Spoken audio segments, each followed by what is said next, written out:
آج یکم مئی ہے اور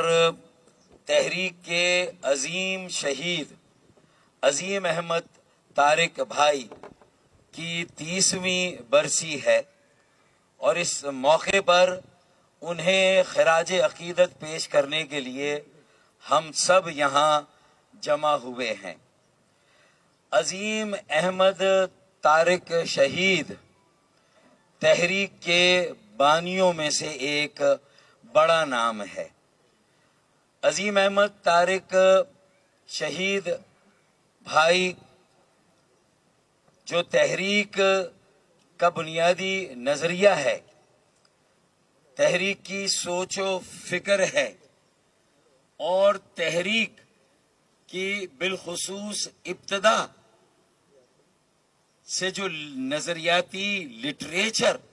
تحریک کو فراہم ہوا، جو سوچ و فکر تحریک کو دی گئی، اسی نے ایک ایسی بنیاد قائم کی کہ جس کی بدولت آج ہم سینہ ٹھوک کر یہ کہہ سکتے ہیں کہ اگر پاکستان میں عام انسانوں کا، پڑھے لکھے طبقے اور نوجوانوں کا، مڈل کلاس سے تعلق رکھنے والے سیلف میڈ لوگوں کا، اپنی مدد اور اپنی محنت سے اپنے پیروں پر کھڑے ہونے والوں کا اگر کوئی سیاسی عمل ہے تو وہ ایم کیو ایم پاکستان ہے۔ اور آج اگر ہم یہ دعویٰ کرتے ہیں کہ ہم ایک نظریاتی تحریک ہے، اور ہم میں اگر اس نظریے کی کوئی رمق موجود ہے تو وہ اس بنیادی سوچ و فکر، اس نظریے اور اس نظریے کو تحریر اور تقریر اور تفسیر کی جو شکل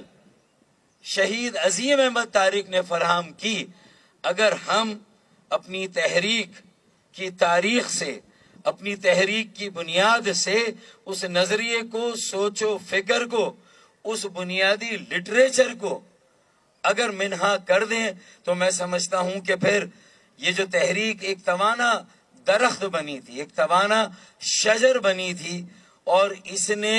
ایک سایہ دار شجر کی شکل اختیار کی، پھر اسے ہماری غلطیوں نے،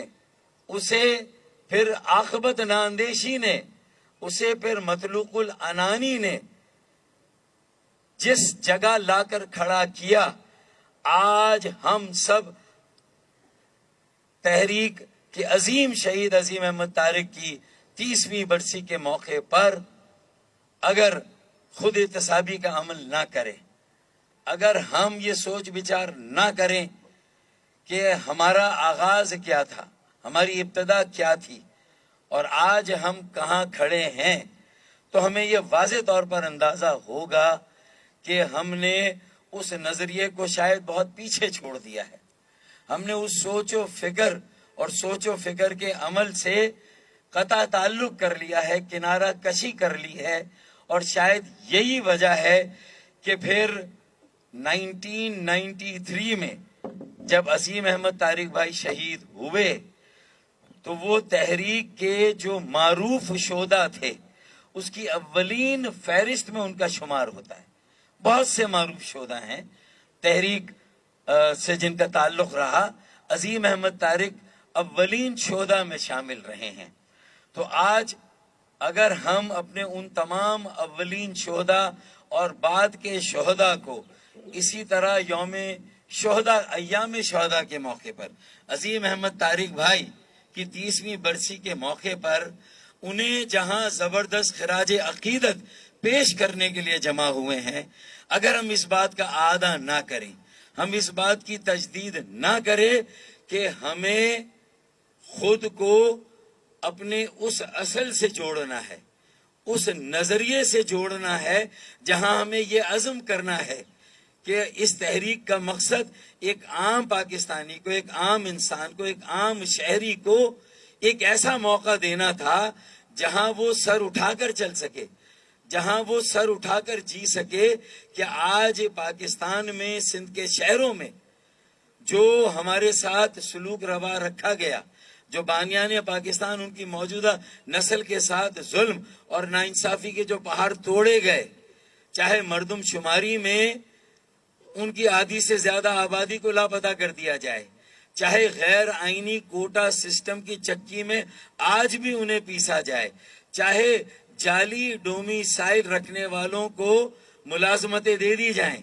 اور جن کا حق ہو، جن کی اسناد یہیں کی ہوں، انہیں اس غیر آئینی کوٹے میں بھی ان کا جائز حق اور حصہ نہ ملے، تو اس کے لیے ہمیں کیا تگ و دو کرنی چاہیے؟ اس کے لیے ہم کیا اس ذہنی انقلاب کے لیے تیار ہیں؟ کم از کم میں یہ سمجھتا ہوں کہ اس وقت آپ کے سامنے جو میرے یہاں پر ساتھی اور بھائی بیٹھے ہیں، ہم نے 11 جنوری کو، کیونکہ عظیم احمد طارق شہید کی شہادت بھی ایم کیو ایم کی تقسیم کا کہیں نہ کہیں نتیجہ تھی، اور وہ ایم کیو ایم کی تقسیم کا آغاز تھا جو اس وقت جو صورتحال تھی، اور اس کے بعد بھی اصلاح نہ ہوئی، غلطیوں پر غلطیاں ہوئیں، تو اس کے نتیجے میں یہ تقسیم در تقسیم، تقسیم در تقسیم کہاں جا کر پہنچی۔ تو میرے خیال میں آج اگر 30ویں برسی پر جہاں ہم انہیں خراج عقیدت پیش کر رہے ہیں، تو ہمیں اس بات کا بھی برملا اعتراف کرنا چاہیے کہ ہمیں اپنے اپنے حصے کی غلطیوں کا اعتراف بھی کرنا چاہیے۔ مہاجروں اور مظلوموں سے، اپنے ووٹ بینک سے کھلے دل کے ساتھ، پاکستان کے تمام مظلوموں سے کھلے دل کے ساتھ اس کی معافی بھی مانگنی چاہیے، اور اس بات کا اعادہ بھی کرنا چاہیے کہ آئندہ نہ صرف ہم ان غلطیوں کا ادراک کر کے ان غلطیوں سے گریز کریں گے، بلکہ انشاءاللہ تعالی جو 11 جنوری کو ایک متحدہ، منظم اور متحرک ایم کیو ایم قائم ہوئی ہے، اس کے بینر تلے اسی نظریے، اسی سوچ و فکر کے عمل کو ہم وہیں سے جاری و ساری کریں گے جو شاید 1 مئی 1993 میں کہیں رک گیا تھا اور تقسیم کے سلسلے کا آغاز ہو گیا تھا۔ تو میں سمجھتا ہوں کہ آج ہمیں اس بات کا بھی اعادہ کرنا ہے کہ ہمیں اپنے لوگوں کے ساتھ خود کو جوڑنا ہے، ہمیں لوگوں کا ایک سیاسی عمل بنانا ہے، متوسط طبقے، غریبوں کا، لوگوں کو یہ موقع فراہم کرنا ہے کہ وہ عزت کے ساتھ جئیں اور عزت کے ساتھ مریں، اور یہی ہمارا عمل ہونا چاہیے کہ نہ سر جھکا کے جئیں ہم اور نہ منہ چھپا کے جئیں، نہ سر جھکا کے جئیں ہم اور نہ منہ چھپا کے جئے، ستم گروں کی نظر سے نظر ملا کے جئے۔ اب اگر ایک رات کم جئے تو کم ہی صحیح، اب اگر ایک رات کم جئے تو کم ہی صحیح، یہی بہت ہے کہ ہم مشعلے جلا کے جئے۔ اس عزم کا اعادہ کرنا، اس کی تجدید کرنی ہے، یہ عہد کرنا ہے کہ غلطیوں سے گریز کرنا ہے، اور انشاءاللہ لوگوں کے ساتھ خود کو جوڑ کر ایک بہتر، ایک صاف ستھری، لوگوں کے لیے قابل قبول، ایک معتبر ایم کیو ایم پاکستان، ایم کیو ایم پاکستان کی تنظیم اور ایم کیو ایم پاکستان کی تحریک کو قائم کرنا ہے۔ یہ ہمارا عزم ہونا چاہیے۔ پھر یہ جو مردم شماری میں ہمارے ساتھ ظلم ہو رہا ہے، غیر آئینی کوٹا سسٹم کے باوجود ہمیں اپنا کوٹا، یعنی اس کو بھی اگر کہیں ہم نے سہ لیا، برداشت کیا، عدالتوں میں چیلنج کیا ہے، لیکن اگر پھر بھی وہ موجود ہے تو ہمیں جو ہے وہ اس کے ازالے کے لیے ہمیں جو جدوجہد کرنی، اس کے لیے خود کو تیار کرنا۔ اپنے لوگوں 5 لاکھ ہمارے سامنے سے نوکریاں چلی گئیں، دے دی گئیں، لیکن سرکاری نوکریاں صوبہ سندھ کی حکومت نے گزشتہ 15 سالوں میں بلا شرکت غیر، ہمیں اگر عظیم احمد طارق کی روح کو خراج عقیدت پیش کرنا ہے تو ہمیں ان نوکریوں میں اپنا جائز حصہ واپس لینا ہے۔ بلدیاتی اختیارات وسائل 140 کے تحت سپریم کورٹ کی پٹیشن کے نتیجے میں یہ ساری جدوجہد کرنا ہے، اپنے لوگوں کا حق دلانا ہے، مظلوموں کو موقع دینا ہے۔ میں سمجھتا ہوں کہ اس کے لیے ہمیں خود کو ذہنی طور پر، نظریاتی طور پر تیار کرنا ہے، اور یہ عہد کرنا ہے کہ انشاءاللہ تعالی آج کے بعد پیچھے مڑ کر نہیں دیکھنا۔ ہم نے،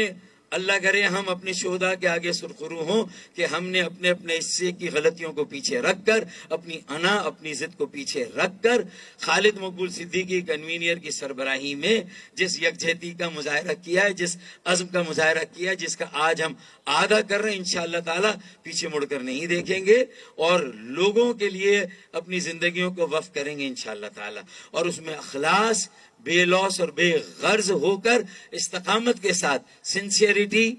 سیلف لیسنس اور اسٹیٹ فاسٹنس، استقامت کے ساتھ جب یہ اسٹرگل اور یہ جدوجہد جاری رہے گی تو مجھے یقین ہے کہ اللہ تعالیٰ کی تائید اور حمایت بھی ہمارے ساتھ ہوگی، اور یہ جدوجہد پھر یہ ممکن ہی نہیں ہے کہ یہ ناکامی سے دو چار ہو، ہم کامیابی سے ہم کنار ہوں گے، کامیابی ہمارے قدم چومے گی۔ آخر میں صرف یہی کہوں گا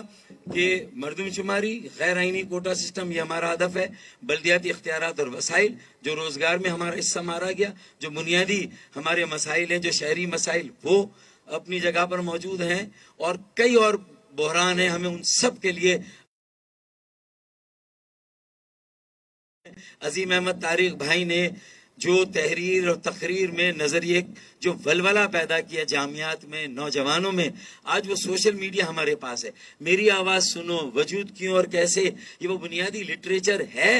جس نے ہمیں وہ توانائی دی تھی، جس نے ہمیں وہ انرجی، وہ وگر، وہ کرنٹ دیا تھا کہ اس وقت جو مایوسی میں تھے نوجوان کوٹا سسٹم کی وجہ سے، وہ اس سے نکلے، سفارہ ہوئے، اور انہوں نے ایک ایسی جدوجہد قائم کی کہ پہلی مرتبہ غریب اور مڈل کلاس کے نمائندے اسمبلی میں پہنچے۔ ہمیں پھر اسی تحریک کو قائم کرنا ہے، اسی جذبے کے ساتھ، اسی ولولے کے ساتھ، اور میری آواز سنو سے رجوع کرنا ہے۔ وجود کیوں اور کیسے سے ہمیں رجوع کرنا ہے۔ پھر وہ تربیتی نشستوں کا سلسلہ جو چیئرمین عظیم احمد طارق شہید نے قائم کیا تھا، اس کا دوبارہ اجرا کرنا ہے۔ میرے خیال میں اگر یہ سارے کام ہم کر لیں تو ہم اپنا حصہ ادا کر دیں گے، اپنا حق ادا کر دیں گے، اپنے شہداء کے سامنے سرخرو ہوں گے، عظیم احمد طارق شہید بھائی کے سامنے ہم انشاءاللہ سرخرو ہوں گے۔ میں آخر میں صرف یہی کہوں گا کہ فضاؤں میں نہ ڈھونڈ تو، نہیں مقبروں میں تلاش کر، فضاؤں میں نہ ڈھونڈ تو، نہیں مقبروں میں تلاش کر، جو صلیب پر ہیں سجے ہوئے، مجھے ان سروں میں تلاش کر۔ میں انا الحق کی پکار ہوں، نہ ادھر ادھر تلاش کر، میں انا الحق کی پکار ہوں، نہ ادھر ادھر تلاش کر، میں ہوں نام لیوا حسین کا، مجھے خنجروں میں تلاش کر۔ پاکستان زندہ باد، تحریک MQM پاکستان پائندہ باد، شہید عظیم احمد طارق پائندہ باد۔ بہت بہت شکریہ۔